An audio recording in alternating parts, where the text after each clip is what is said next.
ब्रह्मेश्वर विद्यार्थी बंधु मिलन और परिवेश सचेतनता।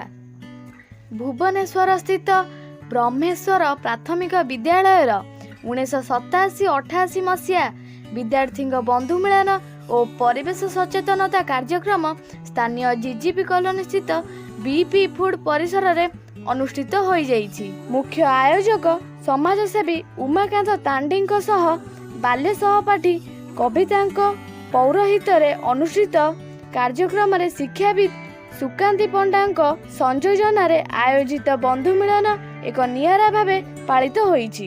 दीर्घ 38 वर्ष पर बाल्य सहपाठी माने एकाठी होई परस्पर सुख दुख बांटिबा सह परिवेश संतुलन उपरे गुरुत्वारोप करथिले। एही अवसर रे समस्तଙ୍କୁ वृक्षचारा पेन कैलेंडर प्रदान करा जायथिला।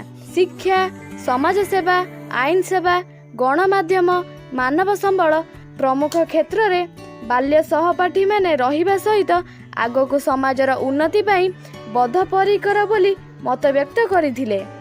एही अवसर रे मुख्य आयोजिका उमाकांत कविता सह ग्रुप क्रिएटर रविनारायण साहू सुकांती पंडा को सम्मानित करा जायथिला। उक्त कार्यक्रम को सांबादिक अरविंद त्रिपाठी परिचालना करथिबा बेले विशेष सहयोग करथिले मंच कलाकार जितेंद्र पटनायक, अधिवक्ता सुधीर दास थिबा बेले सविता जेना, मनोरंजन सामंतराय, सूर्य नारायण और मनोज प्रधान प्रमुख सहयोग करथिले। सांग माने सब एकाठी जोटा कि आम गोटे बहुत भल खुशी मुहूर्त गोटे सब खुशी लगिला। एत दिन पर भी आम सांग मैंने वर्षकार लेखे एकाठी हो पार्छु। सब सांग एका सागे देखार सुजोग भी पाऊँ।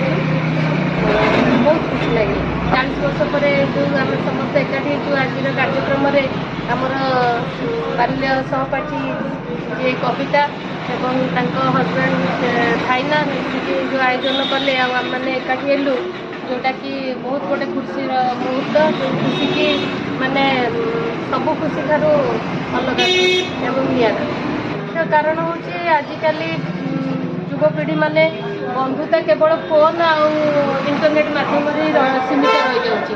जोटा कि से माने गोटे कार्यक्रम करवा सांग मानक एकाठी करके गोटे जहाँ कि कहुए गेट टुगेदर सेटार आजिकल बहुत अभाव। जोटा कि से केवल सांग माने इंटरनेट आ व्हाट्सएप फेसबुक इंस्टाग्राम रे ही सीमित रखिदौरान। आ पूज्य पूजा विषय जदि कहबी ताहले सेटा तो वर्तमान धीरे धीरे लुप्त होइला भली लागुची। तथापि केते कोडे कोडे जगार अच्छी जोटा कि करा जाउची आधुनिकता को आदर की पूज्य पूजा को भूली गले।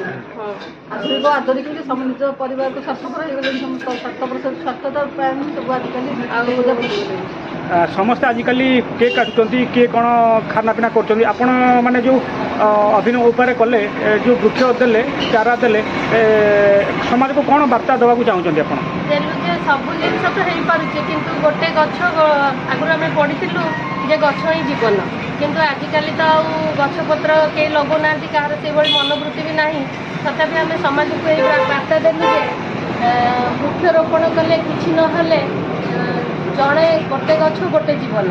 तेणु आम जदि ता माध्यम किछिटा समाज में उपकार करूँ तो आम समाज बात चाहूँ वृक्षरोपण करने द्वारा पुणी आउ थे आग भाया पुणी सबुज सुंदर हो पार नुआ चेष्टा प्रयास समय अभाव तो बहुत सांग आसिले जी सांग भी आसिले। आज गोटे छुट्टी दिन भी नाला से बहुत कम सांग आसिले जी सांग आसिले से सांगे आम आयोजन कलु। आज कार्यक्रम केते खुशी आप? बहुत बहुत जो खुशी कि आम धन्यवाद धन्यवाद।